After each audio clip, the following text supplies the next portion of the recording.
ये रूह कपा देने वाली कहानी एक ऐसे इंसान की है जिसने सरकार से मिल करके एक रिसर्च सेंटर बनाया, हज़ारों लोगों को वहाँ पर इकट्ठा किया और उन्हें इलाज के नाम पर ये मौत दे रहा था।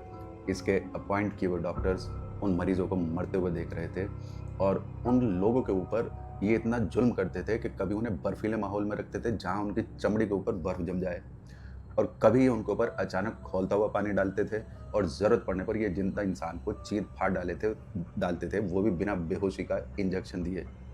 ये इंसान क्या चाहता था? बीमारी का इलाज तो बिल्कुल भी नहीं। क्या चल रहा था इस प्रयोगशाला के अंदर जिसका नाम था यूनिट 731, कहाँ पर लोकेटेड थी? इसके अंदर क्या-क्या हुआ? किस तरह से ये इंसानियत के नाम पर एक बड़ा धब्बा है?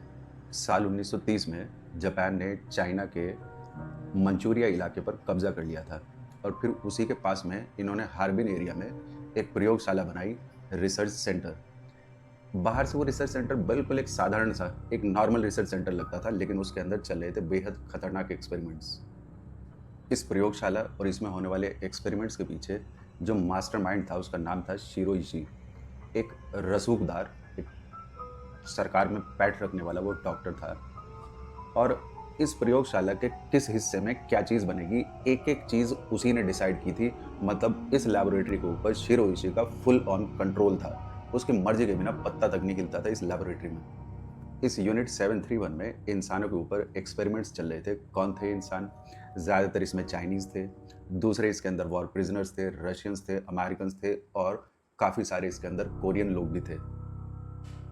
जो विक्टिम्स थे, उनके गले में यहाँ एक तख्ती लटकाई जाती थी, ऊपर उसका नंबर लिखा होता था और नीचे लिखा होता था मारुटा। पहली चीज़ कि इन उन लोगों को उनके नाम से नहीं बुलाया जा रहा था, नंबर से बुलाया जा रहा था और दूसरा वो जो शब्द नीचे लिखा था मारुटा, जापानी भाषा में उसका अर्थ होता है लकड़ी का टुकड़ा। तो डिमीन करने का ये एक तरीका था। मारुटा मतलब लकड़ी का टुकड़ा, जिसे आप जब चाहे काट डालो, जब चाहे आप जला डालो। तो वो लोग इनके लिए इंसान बिल्कुल भी नहीं थे। शिरो इशी के लोग इन विक्टिम्स को जानबूझ करके संक्रमित कर रहे थे, उनके शरीर में ये कीटाणु बीमारियां पहुंचा रहे थे और उन्हें ऑब्जर्व करते थे कि ये आदमी कितना तड़पेगा और कब तक तड़पेगा, इसके इंटरनल ऑर्गन्स के ऊपर इस बीमारी का क्या असर पड़ेगा। इन सारी चीज़ों को वो रिकॉर्ड करते थे। मतलब एक बिल्कुल प्रोफेशनल तरीके से वहाँ पर काम चल रहा था, लेकिन प्रोफेशनल तरीका कौन सा? शैतान वाला तरीका।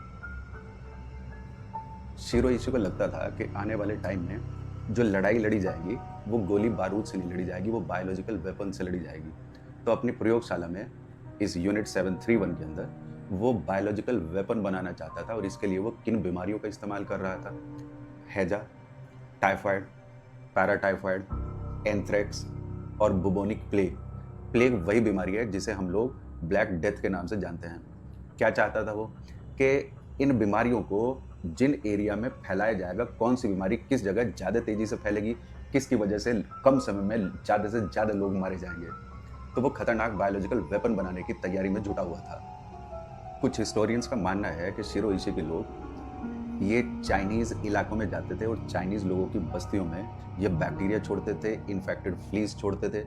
इन्फेक्टेड फ्लीज ये वो छोटे-छोटे पिस्सू होते हैं जिनकी हेल्प से प्लेग वाला जो बैक्टीरिया है वो इंसानों में फैलता है। अगर ये इन्फेक्टेड फ्ली किसी इंसान को काट ले और प्लेग का इलाज लगभग नहीं था, जिस इंसान को प्लेग हो जाता था उस टाइम, तो वो मारा ही जाता था।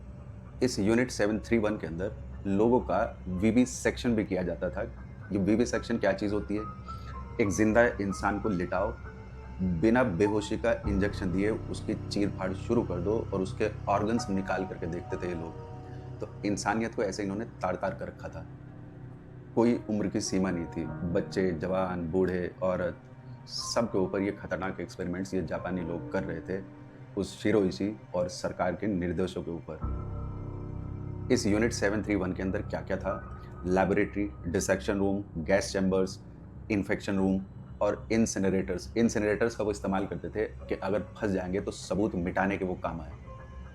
वर्ल्ड वॉर में जब लगने लगा जापान को कि उसकी हार नज़दीक है, तो शिरो इशी के लोगों ने जो रिकॉर्ड्स मेंटेन किए थे इन लोगों को तड़पा करके, उन रिकॉर्ड्स को वो जलाने लगे। इस बिल्डिंग को उन्होंने उड़ा दिया। मतलब वो सबूत मिटाने का हर संभव प्रयास उन्होंने शुरू कर दिया था। अगस्त 1945 में न्यूक्लियर अटैक के बाद जापान अपना सरेंडर कर देता है और ये यूनिट 731 के लोग ये पकड़े जाते हैं। लेकिन कहानी यहाँ ख़त्म नहीं हुई।